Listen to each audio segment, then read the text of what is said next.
శివరాత్రి దాకా ఉండవలసిన చలికాలం సంక్రాంతికే పూర్తయి జనవరి చివరికే ఎండాకాలం మొదలవడం ఏ ఏడాదికి ఆ ఏడాది చూస్తూనే ఉన్నాం. ఇలా ఎండలు ముదరడానికి, వాతావరణ మార్పులు రావడానికి, అకాల వర్షాలు రావడం, కొన్ని ప్రాంతాల్లో సుడిగాలులు రావడం, ఇలాంటి ప్రకృతి వైపరీత్యాలకి మూల కారణంగా ఏం చెప్తా ఉన్నారు? వాతావరణ మార్పులు రావడానికి మూల కారణం భూతాపం పెరగడం, భూమి వేడెక్కడం.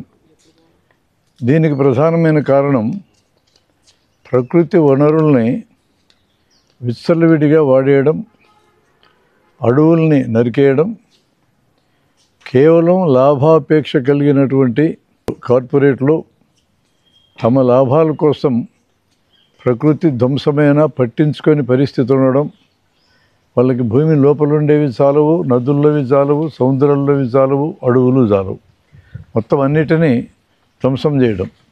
విచ్చలవిడి వినిమయ తత్వాన్ని ప్రజలకు నేర్పించి, కన్స్యూమరిజాన్ని నేర్పించి ప్రజల వస్తువు వాడకం వైపు మొగ్గెట్టడు చేయడం, అందులోంచి లాభాలు పిండుకోవడం.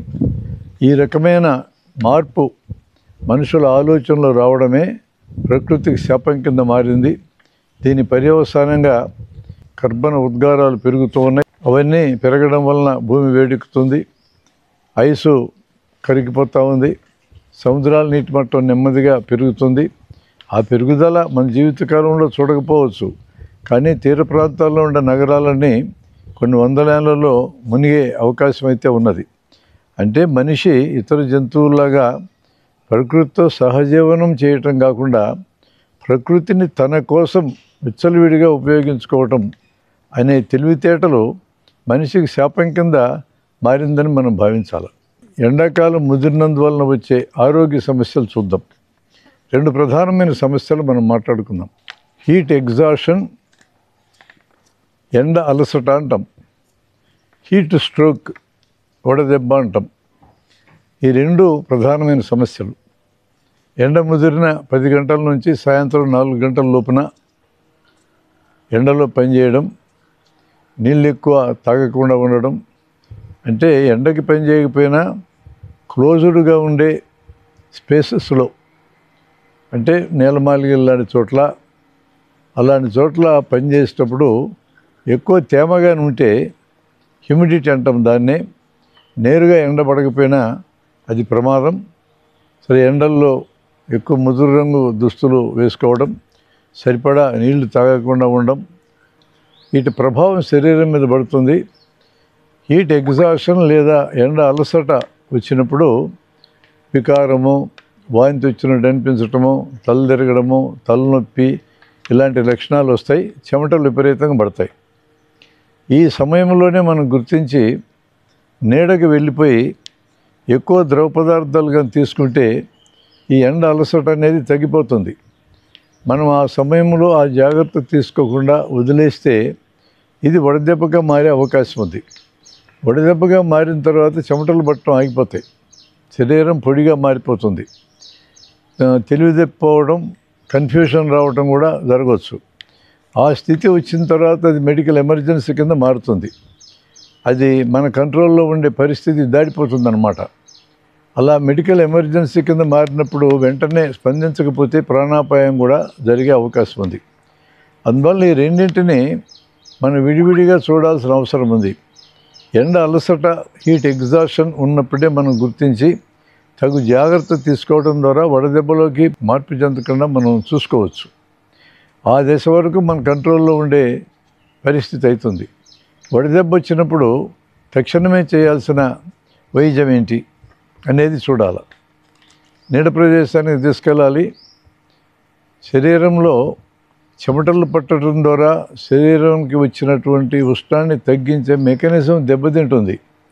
ఇక్కడ మందులు కూడా పనిచేయవు. అంటే మామూలుగా చెమటలు పట్టడం వల్ల ఏం జరుగుతుంది? శరీరం వేడెక్కినప్పుడు ఈ చెమటలు ఆవిరయ్యే సమయంలో శరీరంలో ఉన్న ఉష్ణాన్ని లాగేస్తాయి. ఈ చెమటలు లాగేస్తాయి. ఇప్పుడు చెమటలు పట్టడం అనే మెకానిజమే దెబ్బతింటుంది. కాబట్టి మనకి ఇక చెమటల ద్వారా వేడిని తగ్గించే ఆ శరీరంలో ఉండే సహజమైన పరిష్కార మార్గం పనిచేయదు ఇక. అందువల్ల నీడ ప్రదేశంలో పెట్టి ఒళ్ళంతా పల్చటి గుడ్డ కప్పి నీళ్ళు పోయాలి. ఆ నీళ్ళు ఆవిరేటట్టు విసనకర్రతో విసరటమో ఫ్యాన్ పెట్టడమో చేస్తే ఈ ఒంటి మీద వేసిన తడిగుడ్డ ఆవిరయ్యే సమయంలో ఒంట్లో ఉన్న వేడిని లాగేస్తుంది. మనకి బస్టాండుల్లో పెద్ద పెద్ద బాణాలు పెట్టి గతంలో ఈ బాణాల చుట్టూ కొబ్బరి పీసు తాడు కట్టి నీళ్ళతో తడుపుతుండేవాళ్ళు, మనం గమనించే ఉంటాం. అంటే బాణలో నీళ్ళు పోస్తారు. ఈ కొత్త బాణ అయితే సన్న సన్న రంధ్రాలు ఉంటాయి, ఆ రంధ్రాలు కూడా నీళ్ళు బయటకు వస్తాయి. ఆ నీళ్ళు ఆవిరేటప్పుడు బాణ లోపల ఉన్న నీళ్లు చల్లబడతాయి. బాణ పాతదైన తర్వాత కూడా దాన్ని వృధాగా పారేయకుండా చుట్టూ కొబ్బరి పీసు తాడు కట్టి తాడు తడుపుతూ ఉంటే ఈ తడిసిన తాడు ఆ నీళ్ళు ఆవిరయ్యే సమయంలో ఆ నీళ్ళలో ఉన్న ఉష్ణాన్ని లాగేసి నీళ్ళు చల్లబడతాయి. అది మెకానిజం. అదేవిధంగా జ్వరం వచ్చినప్పుడు పారాసెటమాల్ మాత్ర లాంటివి వేసినప్పుడు కూడా జరిగేది ఇదే ప్రక్రియ. ఆ పారాసెటమాల్ అనే మాత్రం మన మెదడులో ఉన్న టెంపరేచర్ రెగ్యులేటరీ సెంటర్, అంటే ఉష్ణాన్ని కంట్రోల్ చేసే సెంటర్ మీద పనిచేసి చెమటలు పట్టేట్టు చేస్తాయి. ఆ చెమటలు ఆవిరేటప్పుడు శరీరంలో ఉన్న ఉష్ణం లాగేస్తుంది. ఇక్కడ వడదెబ్బలో ఆ ఉష్ణాన్ని కంట్రోల్ చేసే సెంటర్ దెబ్బతింటుంది కాబట్టి తడిగుడ్డ కప్పి నీళ్లు జల్లుతూ టెంపరేచర్ తగ్గేటట్టు చేయాలి. అందుకనే ఎండల సమయంలో 102 దాటితే తడిగుడ్డ కప్పాల్సిందే. ఈ వడదెబ్బలో 104, 105, 106 కూడా ఫారెన్హీట్ డిగ్రీలకి శరీరం యొక్క టెంపరేచర్ పెరిగే అవకాశం ఉన్నది. అందువలన జ్వరం ఎంతో చూడడం అనే దానికంటే కూడా ఒళ్ళంతా పొడిబారడం, మనిషి తెలివి తప్పడం లేదా కన్ఫ్యూజన్గా మాట్లాడడం ఇలాంటివి జరిగితే వెంటనే వడదెబ్బ కింద భావించి తడిగుడ్డ కప్పటం, చల్లటి నీళ్లు తాపించటం చేయాలి. కొన్ని జాగ్రత్తలు తీసుకోవాల్సినవి ఏంటంటే, ఇలాంటి సమస్య ముసలి వాళ్ళు ఎక్కువ వచ్చే అవకాశం ఉంది, పిల్లలు ఎక్కువ వచ్చే అవకాశం ఉంది, ముదురు రంగులు ఉండే దుస్తులు వేసుకున్న వాళ్ళు ఎక్కువ వచ్చే అవకాశం ఉంది. అందువల్ల జాగ్రత్తలు కూడా వీటినే చెప్తాం. ముసలి వాళ్ళు, పిల్లవాళ్ళు ఎండపొద్దున బయటకు పోవద్దండి, పని చేయొద్దని అంటాం. అలాగే ఏసీలో ఉండి సడన్గా బయటకు వచ్చినా, ఎండల్లో ఉండి సడన్గా ఏసీలోకి పోయినా ఇలాంటి సమస్యలు వచ్చే అవకాశం ఉంది. బయట తిరగాల్సి వస్తే తేలిక రంగులు ఉన్నటువంటి బట్టలు వేసుకోవాలి, లూజుగా ఉండే బట్టలు, వదులుగా ఉండే బట్టలు వేసుకోవాలి. తలకి ఏదైనా ఆచ్ఛాదన ఉండాలి, టవల్ అన్న కట్టుకోవాలి లేదా టోపీ అన్న పెట్టుకొని తిరగాలి. ఈ జాగ్రత్తలు కూడా మనం సలహా ఇస్తూ ఉంటాం. ఆల్కహాల్ తీసుకునే వాళ్ళలో ఎండలో నేరుగా పని చేయకపోయినా ఎక్కువ తేమ వాతావరణంలో ఉండే చోట్ల పనిచేసినటువంటి వాళ్ళకు కూడా ఈ రిస్క్ ఎక్కువ ఉంటుంది. ఈ ఎండలో ఉన్న సమయంలో కూల్ డ్రింకులు తాగితే చల్లబడుతుందా శరీరం అని అడుగుతారు కొంతమంది. కూల్ డ్రింకులు చల్లగా ఉండే మాట నిజమే, కానీ గొంతు దాటిన తర్వాత చల్లగా ఉండేవి తాగినా వేడిగా ఉండేవి తాగినా శరీరం ఎంత టెంపరేచర్ ఉంటే ఆ టెంపరేచర్కి వెళ్ళిపోతాయి. కాబట్టి శరీరం లోపల కూడా అవయవాలు చల్లబడాలని మన ఉద్దేశం అయితే చల్లటి నీళ్లు తాగొచ్చు, కూల్ డ్రింకులు తాగాల్సిన అవసరం అయితే లేదు. కూల్ డ్రింక్ ఖరీదు 15 రూపాయలు ఉంటుంది, కానీ దాంట్లో వాళ్ళు పెట్టే ఖర్చు రూపాయి, ప్రచారానికి 6 రూపాయలు ఖర్చు పెడతారు, లాభం కింద 8 రూపాయలు పట్టుకెళ్తారు. కూల్ డ్రింకులు తాగడం వల్ల కూల్ డ్రింకులు తయారు చేసే కంపెనీలు ఉద్ధరించినట్టు అవుతుంది తప్ప మన ఆరోగ్యానికి అవి తోడ్పడేది ఏమీ లేదు. ఎండాకాలంలో చల్లబట్టడం కోసం కూల్ డ్రింకుల మీద ఆధారపడటం కంటే చల్లటి నీళ్ళు తాగితే అదే ప్రయోజనం మనకు దక్కుతుంది. ఏమైనా నీళ్ళు ఎక్కువగా తాగడం అవసరం, ఒంటి మీద తడిగుడ్డ వేసుకోవడం అనేది అవసరం.